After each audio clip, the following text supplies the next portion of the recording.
Your car guy here. We're back on the 07 Denali. Now this will hold true for most of your 07 to 13 Denalis, Tahoes, Yukons, Sierras, Silverados. What we've got going on is the airbag light is on, and we've got intermittent cruise control operation. Sometimes it works, sometimes it doesn't. And what that's leads us to believe is that we've got a bad clock spring. And this is the clock spring. And what this job is to transmit electricity and controls from the buttons on the steering wheel and the horn and all that through to the steering column. But it's got a wiring inside here that allows this to turn so that it doesn't lose connection or break a wire every time you turn the wheel. So we're going to replace this clock spring, which should take care of our airbag light and our other issues. And I'll show you how to do that. So first things first, we've got to take off the airbag so we can take off the steering wheel. And if you look right back here, there's a small hole. We're going to use an Allen wrench to go in there, and there's a spring, and there's one on each side of the steering wheel that we've got to push to release the airbag. It locks the airbag into place. So we'll show you that.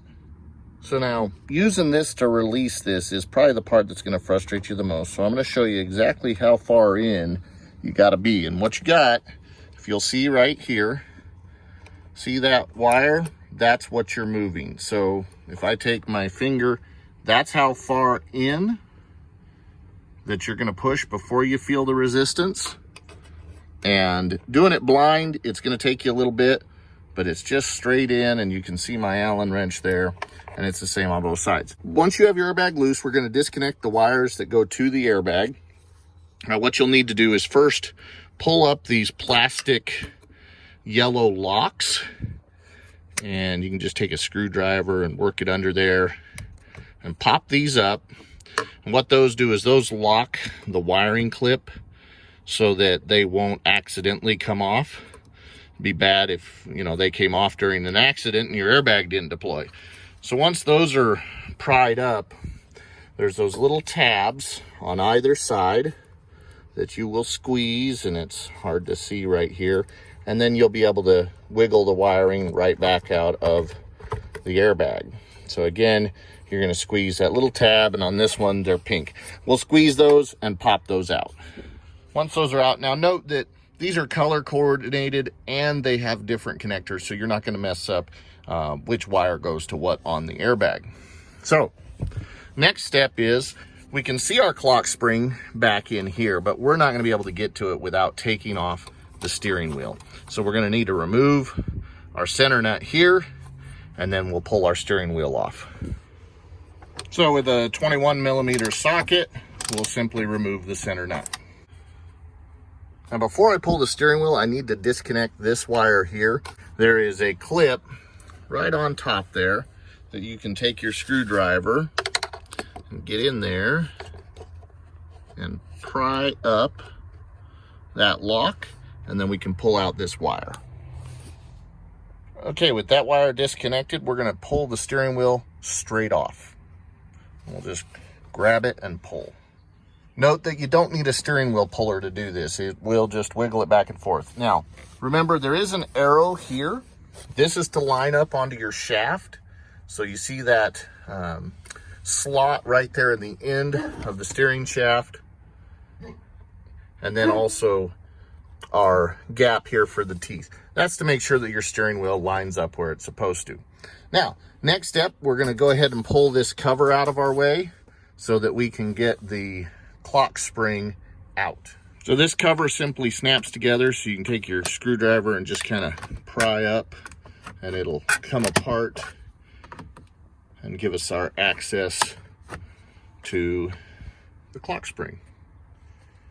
Now to get the lower cover all the way off so I can get to the plug on the back of the clock spring, I'm going to take out the tilt handle, which just take a screwdriver right where it mounts right there and twist it, and it'll pop loose.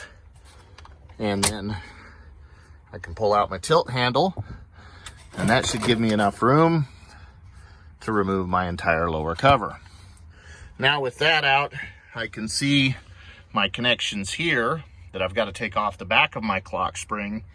And there's also access to some of the wiring that's going to go down from the clock spring. All right, there's a snap ring right here that holds our piece on. We'll simply spread that with some snap ring pliers. And that piece I was forgetting the name of is the clock spring. So we'll take that snapped ring, set it aside for reuse. Okay, so we've got a lock right here that we'll undo.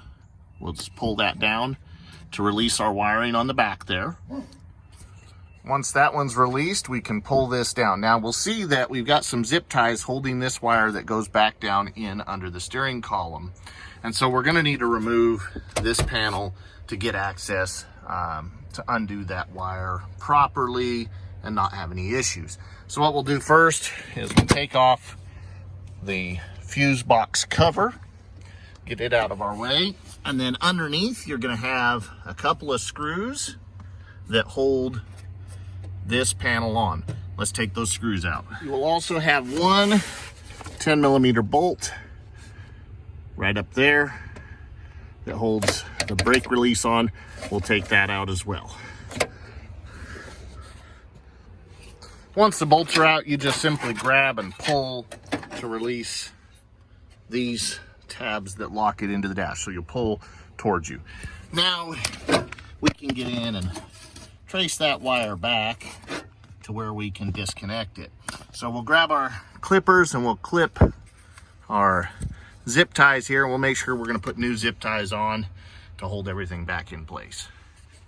So I'm going to follow that wiring down. We'll see that it runs across right back through here, and it comes under, and then it's got a little tab that locks into this bracket here, and then we'll see that it actually plugs in right here.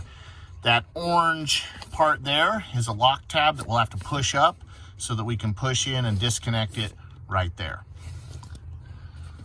Now that I have everything disconnected, I can simply pull out my wiring, paying attention where it went through just so I can put it back in the same spot. So we'll get it out and we'll thread in the new wiring. All right, I've put all the wiring back in exactly where it came out. I've reconnected this clip and pushed the lock back into place. And it's a little tight, but you can reach in here and do all of it from right here. I slid this wire where my finger is here back up in and through and locked it into place. Ran it back through behind this piece here and up through this here. Now I've got a couple of zip ties that I cut that I've got to put back on. Now I can wait to put those on until I've got this up into place, which is just as simply as bringing it up, sliding it over. You'll notice these are the alignment tabs right here, and then the lock right here that'll lock it into place. This don't take out until you have all of it on, because this is what holds the clock spring centered until you're finished. But you do have to take it out before you put your steering wheel on. Now is the time to put this wiring back in as you slide this back on. As you're sliding it back, this white tab here slides in, again, keeps you aligned, and now I can hook up my wiring. Make sure I hear it lock. That's always a good thing. We'll start putting things back together. Don't forget to reinstall the snap ring that holds the clock spring in place, and make sure it gets all the way down and into its groove. And you may have to push the clock spring in slightly to get it to get all the way down to the groove and lock in. With everything in the place, this is designed to break off, and that holds everything in place. Like I said, it is just for keeping everything aligned during installation. Boom. Now, I can go back in, and I'm going to zip tie up my wiring at this point before I put my covers back on. Now, as you put it back together, you're going to reinstall your column covers and snap them back together.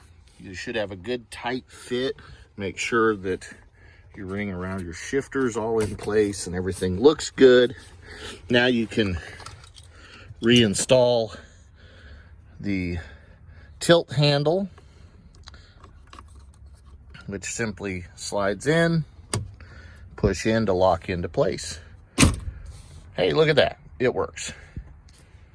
Install your lower panel by aligning the tabs into their respective holes.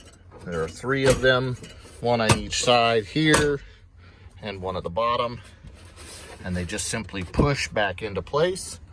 And then we'll put our park brake release back in. Notice that tab, it's gonna slide in forward, and we'll reinstall the bolt and the 2 screws underneath.